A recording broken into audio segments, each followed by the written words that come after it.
This is how this happened. I was going with Clement to go meet Donald Trump up at his office in New York. I'm at that meeting. Kim doesn't show up, and I go home.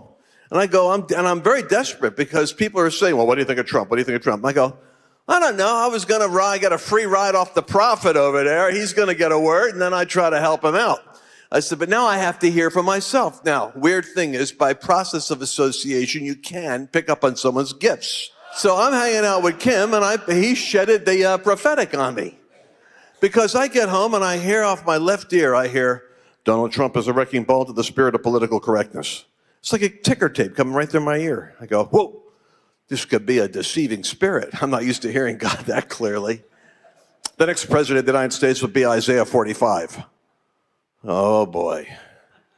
I said, now I'm dealing with a spirit talking to me. I don't know if it's God or if it's what. So when you have to discern the spirit, what do? You go to Google. So I went to Google, and I enter in, what number is the next president of the United States? Because I knew Barack Obama was 44, and I knew that he was reelected. I followed politics that closely, and I figured he has to be 44 and 45.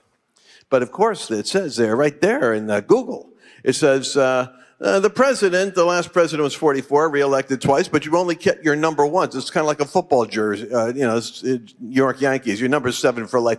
44 for life. No matter how many times the next president will be 45. So I go to Isaiah 45. Man, that's what the Lord said.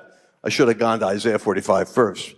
So I open up Isaiah 45. Thus says the Lord to Cyrus, whom I have anointed to go through the two-leaf gates of Babylon to undo the belts of his adversaries, and I will give to him the treasures of darkness. He will break the iron bronze gates. And then it goes, and all of this I will do for the sake of my people Israel, though you do not know me. Talking to Cyrus, though you don't know me. I said, oh my gosh, God's going to do this for the sake of his people.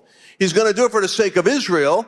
He's going to answer prayers. He's going to pick a foreigner. Instead of delivering them through a Jew, he's going to go outside the evangelical community and pick a heathen, and it's going to be God doing it, for verily I am a God who hides himself. Verse, it's right there on one chapter.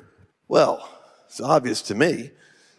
God was going to do something the church wouldn't like, the world wouldn't like. And then I go back to what Kim had prophesied, and he says, what I'm about to do, the Democrats will hate, and the Republicans will despise. I thought, how can you possibly do something that both Democrats and Republicans don't like? You can't succeed if you have at least one of those parties working on your side.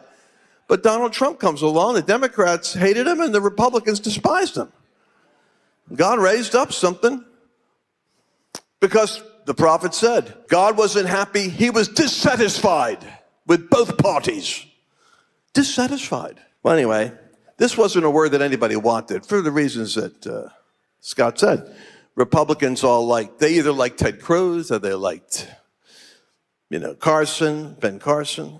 I have friends of mine that were, on all these campaigns. Hey, I'm going to help Ben Carson get elected in Nevada. Go for it. He's not going to win, but go for it. God's going to use the heathen from New York.